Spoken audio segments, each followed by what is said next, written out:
Hello, this is world record holder Twinkle Acharya. स्वागत है आप सभी लोगों का।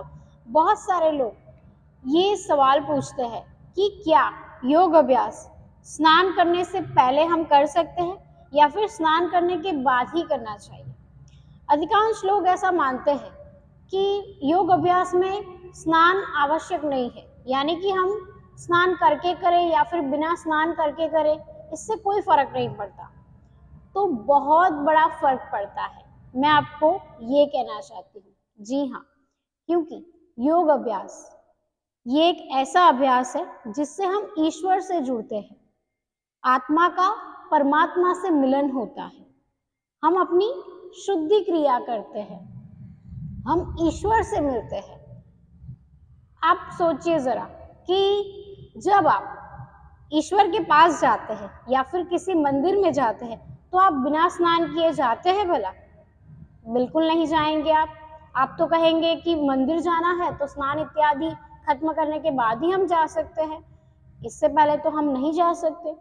तो वैसा ही है, स्नान करके ही योग अभ्यास करना है। आप ऐसा नहीं कर सकते कि आप सुबह सुबह उठे फिर योग अभ्यास आपने शुरू कर दिया, फिर आप उसके बाद स्नान कर रहे हो। ऐसा आपने नहीं करना है। अधिकांश लोग क्या करते हैं कि स्नान बाद में करते हैं, पहले योग अभ्यास कर लेते हैं। वो ऐसा मानते हैं कि योग अभ्यास के बाद हमें पसीना आता है और पसीने से हमें एलर्जी हो जाती है या फिर बदबू आती है। तो आप ऐसा कीजिए, नियमित रूप से सुबह उठकर स्नान कर लीजिए, उसके बाद आप योग अभ्यास करें। समय है तो आप फिर से भी स्नान कर सकते हैं। नियमित रूप से जो लोग योग अभ्यास करते हैं उनके शरीर में पसीने की बदबू नहीं आती। तो आप ये छोड़ दीजिए सोचना कि बदबू आएगी या फिर कोई प्रॉब्लम होगा, कुछ भी नहीं होगा।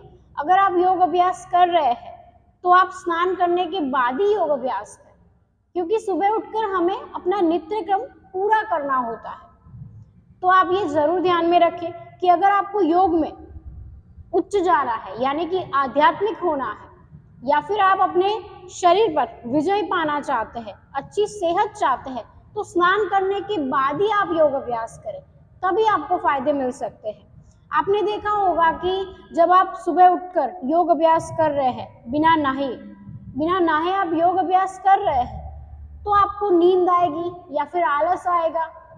और जब आप स्नान करने के बाद योग अभ्यास करते हैं तो आप बहुत ज्यादा एनर्जेटिक फील करते हैं। आपको ऐसा लगता है कि आज बहुत अच्छा दिन है या फिर आज मुझसे योग अभ्यास हो रहा है। जो लोग योग अभ्यास बिना स्नान किए करते हैं वो आज से स्नान करने के बाद योग अभ्यास करें, तब आप मुझे फर्क जरूर बताएंगे कि क्या महसूस होता है। तो आप स्नान करके ही योग अभ्यास करें। तो आज के लिए इतना ही, मिलते हैं हम अगले वीडियो में, तब तक के लिए धन्यवाद।